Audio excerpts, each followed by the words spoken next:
I felt this so deeply in every single fiber of my being. This is a book I will reread over and over and over again. Oh, we are so back with another reading wrap up. In this time we are late, which is very on brand for me. It was weird last month I was on time. We're late because I was just in Italy. I got back from Italy on Monday. I'm sick. I'm not feeling great. But that's fine because we have a nice little wrap up to go through. I read 10 books in September. Guys, I am so proud of myself. Midway through the year, my new goal was to slow down my reading, stop binge reading shitty books because it was just making my reading experience terrible, and take books slow if I'm really enjoying it. And it has been, you will see just my ratings and everything. I've just been so much more intentional with reading and branching out, and it has been the best. I am just so happy about that. It was such a good reading month. What else? I don't know. We are drinking an orange poppy. I'm also currently reading Alchemized, and I'm talk about taking it slow because it's ruining my life in the best way possible. New favorite book of all time. The slump I'm gonna be in after, I don't even wanna, we're taking a break from the emotional turmoil right now. Might as well just get right into it with what we started off our month with. Okay, these were some chunkers. Talk about taking my time. Guys, I'm so proud of myself. We read the Mistborn trilogy by Brandon Sanderson. I told myself I have been wanting to try Brandon Sanderson for so long, for literally years, and I've just been too intimidated. High fantasy, and I've just felt like joke is on me. My only regret is waiting so long. This is amazing. If you have been wanting to try Brandon Sanderson, start with Mistborn. It's not too hard to get into. It's not too complicated. It is amazing. This trilogy is a 6-star trilogy. One of my favorite trilogies of all time. I absolutely love this. I am broken. This will ruin your life in the best way. I'm gonna be diving into, in October, I want to start the Stormlight archives, so I'm excited for that. And these are a lot. These are hefty, so I took my time with them. Mistborn is set in this world that's been ruled by this tyrant god for thousands of years. Ash falls from the sky, the sun is red, there's no greenery. Oh, the world building is so good. People in this world have allomancy magic, so they can swallow different metals and burn them in their bodies to use for different powers. And you are considered a Mistborn if you can manipulate every single metal. Vinar FMC is one of my new favorite FMCs. I am obsessed with the way Brandon Sanderson writes complex characters. His pacing is a lot slower, but I don't mind that at all because it is so character driven. I just felt immediately so emotionally invested and connected to all of them. Okay, and then Vin is Ska, and the Ska have been enslaved for thousands of years. And Vin is a little street thief as well, but she gets pulled into this rebellion. Okay, she meets Kelsier and he's like, hey, you're gonna come with me and you're gonna help me rob the empire and take down this tyrant god. Okay, got it? Let's go. And with this, okay, you have to trust the process. There are gonna be a lot of times where you're questioning everything. You may think you know one thing and you absolutely don't. If you want the most insane, jaw-dropping plot twists, the ending of every book, but especially the third, I kid you, if I think about it, I'm gonna start shaking. And you just feel like Brandon Sanderson just manipulates you. And you get to these last 200 pages and it's this sprint of anxiety and insanity, and it's so good. And then what these characters go through, the character growth and development made me so emotional. I can't think about it too long or else I'll start crying again. And this does have a romance subplot in it. And I loved this romance subplot so much. I can't. I actually can't. The stakes are extremely high in a way that you'll, yeah, this is beautifully tragic. The ending, one of the most heartbreaking but best endings I've ever read. Read it. Just read it. Oh, I gave Mistborn 5 stars. The Well of Ascension, book 2, I gave 4.5 stars just because I felt there were points where I felt it was a bit slower. It wasn't perfect for me. Hero of Ages, one of my favorite books, 6 stars. So yeah. And then we also read a little Mistborn novella. I think it was 150 pages. And then there was a second novella that was 50 pages. So I'm counting that as a book. 200 pages. We're counting now. It's called Mistborn: A Secret History. And then The 11th Metal. And it's in this book. These are all Brandon Sanderson's novellas. So we read that as well. And I think I gave it 4 stars. I really liked it. I enjoyed it. I can't say anything or else I will spoil way too much. But also for Mistborn, you might notice I have all the UK covers because they're so much better. And I get all of my UK covers on Blackwell's. They do free shipping to the US. I'm actually scared to talk about this, which is crazy because apparently can't have an opinion nowadays. Anyway, then we read The Jasad Heir and The Jasad Crown. This is a duology. I loved this book. The first book, The Jasad Heir, I gave 4 stars. I ate this. I devoured this. This is an Egyptian-inspired political fantasy with a romance subplot. True enemies to lovers, like true enemies to lovers. Lots of like political intrigue, forbidden magic, forbidden romance. I loved book 1 so much. Like if you saw me on TikTok, like I could not stop raving about it. The romance crumbs too. Like this was everything I wanted from enemies to lovers. The hatred, like how many times they both actually tried to unalive each other. Like how the disgust they had for one another. Oh my God, so good. And the politics and everything, loved it. Okay, here's where things got dicey. Book 2, The Jasad Crown, I did give 1 star. And I still stand by my 1 star. And I, on TikTok, and I'm pretty sure it was on like Threads and Reddit and whatnot, I don't go there because that's none of my business. But I got a lot of backlash for not liking this book. In my initial review, one of my like critiques with this was the magic system and how I felt like there were not a lot of like explanations for things. Like it wasn't clearly explained how things worked and there wasn't like a clear set of rules and things like that. And I pointed out some bits and pieces that people at first really kindly pointed out, hey, like this isn't a bad magic system. Because I said, I thought the magic system was like poorly executed. They're like, hey, this isn't a bad magic system. You actually just didn't understand it. This actually was explained. And for whatever reason, you didn't get it. It went way over your head. And I'm like, oh my God, wait, you're so right. It was right there and I didn't understand. I did not, went way past my head. There were things that clearly, obviously, I did not get. Were not clocking to me. Like, that's okay if sometimes you are like, oh damn, I was an idiot. It was right there. I didn't see that. And I thought that that was okay. Like, I thought that that happened sometimes, especially since, like in this one, I was very bored. I found this to be very long and drawn out. I felt like a lot wasn't happening. I was not invested in the characters. There were new POVs that I was not invested in. I felt like the romance felt pretty flat in this.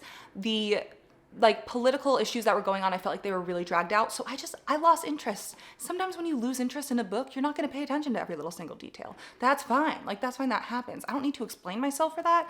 But long story short, what happened, even though I expressed that this was my personal opinion, it's very unpopular. This duology is so well loved. So I even said this is an unpopular opinion because I haven't seen a single bad review of this, right? But people took that review and ran with it and were not okay with how I reviewed that. There were videos on TikTok pointing out how stupid I was for not understanding it. It got really nasty and the comments got really disgusting. And I think I have a screenshot of some of them. People were accusing me of not reading this book. People were accusing me of only rating books poorly because I don't, for views, any popular book I just purposely don't like, and that I don't read any books, and that I'm too dumb, I don't understand things, I would never listen to a word that comes out of her mouth, yada, yada, yada. I don't give a shit what those people say. Became very clear when these videos kept coming out, and it was like, started to be more discourse on like, hey, this was just her opinion. Like, even if she doesn't understand it, that's fine. Like, why are we now, instead of like just, it's totally fine if you wanted to correct me on the magic system, that's fine, as you should. It became very clear that it's like, well, this is, they have an issue with me. And that's totally fine, have your issue with me. But it just became insane because it's like, oh, so people can't have opinions now. Even if they say something incorrectly, it's still my opinion and how I viewed it. It was bad. Like it was actually insane to me. And then the accusations, there were some other really unfortunate accusations that I don't even want to talk about because I know myself, I know my morals, I know what my values, my beliefs. What people started to say about me, I never want to question those because as long as I know who I am, no matter how much hate I get on the internet, I know who I am. The people that follow me, that love me, that care about me, my friends, my family, they know who I am. And that's all I need. So I don't like to give energy to that, but that was when I was just like, wow, this is insane how this happened because I gave 1 star to a book and because I spoke incorrectly about the magic system. This just turned into let's absolutely annihilate this creator. So that's why I was scared to talk about it. I will never discourage anyone from reading a book. I loved book 1. So I will always say, read for yourself and formulate your own opinions. I never want to discourage people from reading books. People saw my review and were like, oh my God, this made me want to pick up this book. And I'm like, good. At the end of the day, I'm here to make people want to read. Like reading is one of the greatest joys in my life. And if I can encourage people in any way to read, that's what I'm here to do. But it's unfortunate that this happened, and I still loved book one. But people did not care about that. So anyways, yeah. Oh, but I will say, I also hated the ending of this. It felt, after all of these pages, it felt very unfinished. And that really was a personal pet peeve of mine. But yeah, I don't really want to give more fuel to the fire for that situation. So anyway, kind of forgot that happened for a second. I blocked that out of my brain. But never fear, because Miss Elsie Silver came out with a new book. Elsie Silver she's my comfort author. She writes small town romance, cowboy romance, single dad romance, and she is just, I have not rated a single book of hers less than 4 stars. I know when I read this, I'm gonna giggle and kick my feet. This was the first spicy book I had read in 2 months. So I'm like, take this with a grain of salt, because I was just giggling, having the best time. Like, I felt like I was just reading too much shitty spice, like spice that wasn't good. And so I just read this. I'm like, oh my God. I gave this 4 stars. I loved it. This is ex-boyfriend's dad. Age gap, okay? I loved this. I had so much fun. I could not stop giggling. Like, I was up at 3 in the morning and I woke up my boyfriend because I was just so giddy. Like, I'm so dead. Also, forced proximity. She has to move in with him. Amazing. Amazing. Would I recommend? 11 out of 10. I will say Bash had his moments where I was like, okay, you're being a little bit immature right now. I need you to reel it in. Not my favorite Elsie Silver man by any means. Definitely not my favorite Elsie Silver book, but it served its purpose and I had so much fun. Oh, and then you guys, one of my favorite reads of the year, 6 stars. One of my favorite new romances, okay? This is Wild Reverence by Rebecca Ross. She wrote Divine Rivals and Ruthless Vows, and this is the prequel to that. It is set in the same world as Divine Rivals. I love Divine Rivals with all my heart. Ruthless Vows I did not enjoy, but Rebecca Ross's writing is everything to me. Like, I want to inject it into my veins. This is a romantic fantasy, okay? Matilda, our FMC, she's a goddess and she has messenger magic. And she was born from rival gods. So this is kind of like coming of age as well. It starts out when they're both younger, her and Vincent. She starts visiting Vincent, a mortal, in his dreams.